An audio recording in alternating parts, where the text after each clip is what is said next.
السلام عليكم اخواننا. اثناء جولتنا في قرى ولايه الجزيره وغرب الحصيحه بالتحديد، واثناء نظافتنا للمنطقه ومتابعتنا لسير موسم الحصاد الزراعي وتامين اهلنا في الغرى، بالصدفه يا اخواننا لقينا الرجل الفنان الجميل. انا صراحه سعدت جدا انه صادفت شخصيه قوميه، فنان رسالي، رجل ممثل، عكس قضايا كثيره جدا من خلال المسرح وعالج قضايا كثيره جدا.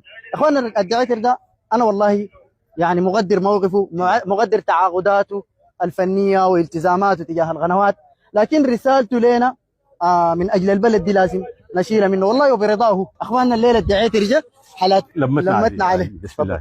السلام عليكم، انا مختار بخيت الدعيتر كما يحلو لكم. انا بقول انه يا اخواننا هذا البلد نحن امانه في عنقنا. انا حقيقه بكل شجاعه الان معي ناس الدعم السريع ونحن في خلا. انا بقول انا جملتي قوميه من اجل هذه البلد. نحن كاعلاميين بقينا محاصرين حقيقه.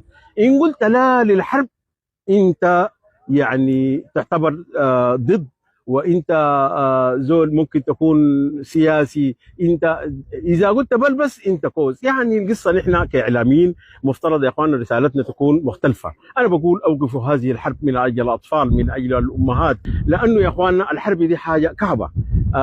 المفاوضات، اي حرب في السودان انتهت بمفاوضات. يا ريت الناس تقعد في مؤتمر جده في اي حته عشان نحن نكون في امن وامان. نحن كلنا السودانيين دايرين نعيش في امان، دايرين نعيش في محبه.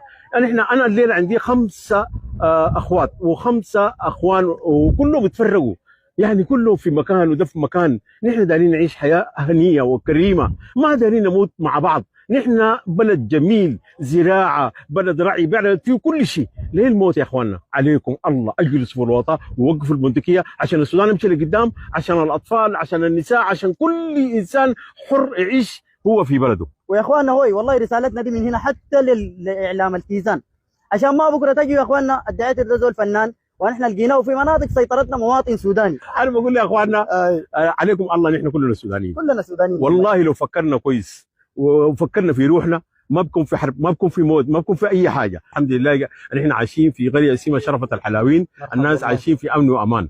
نحن بس دايرين السلام ودايرين يا اخواننا البندقيه تقعد في الوطن، والناس يا اخواننا يوقفوا الحرب دي عشان نعيش الحصاد والموسم الزراعي. الحصاد ماشي كويس. شوف الخير ده، شوف الخير ده، شوف الخير ده، شوف الخير ده. دي الجزيره ودي ارض الخير وده الضراع الاخضر، ارض المحنه، ارض المحنه. السودان ده فوقه خير كثير يا اخي والله ليك الحب يا دي رساله لكل الغادة. انا بقول يا اخواننا نحن يا اخواننا انتوا الاثنين دول حميتي وبرهان.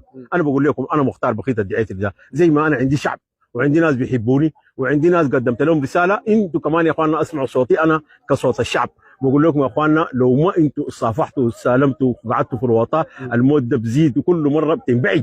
عشان كده يا اخواننا السلام مهم. اقعدوا ونحن بنفوتكم للسلام. هاي حميتي وانت ابوك امشي للسلام. انت يا البرهان امشي للسلام وشوفوا ان تخسروا والله تنالوا خير كثير. الله أكبر. السلام سمع. دي رساله الدعيتر ودي رساله الفن الاصيل السوداني اللي بنعرفه من ارض الجزيره، من الارض الخضراء، من ارض المحنه. لكم تحيه الشعب السوداني. دي رسائل الفنان الدعيتر ونتمنى انها تصل على اكمل وجه. ونحن والله الرساله دي قال بحريته، قال بطوعه، طلبنا منه ظهور في الشاشه، فكانت دي رسالته. ما في زول املى عليه وما في زول بيملى عليه انا كلام، وانا ما امليت عليه كلام. هو قال كلام بشجاعه، وده كلام وطني، وده كلام سمح، وده كلام من اجل البلد دي. عشان كده نحن يا اخواننا والله لو جبت لنا السلام ده ووقفت البندقيه والله نحب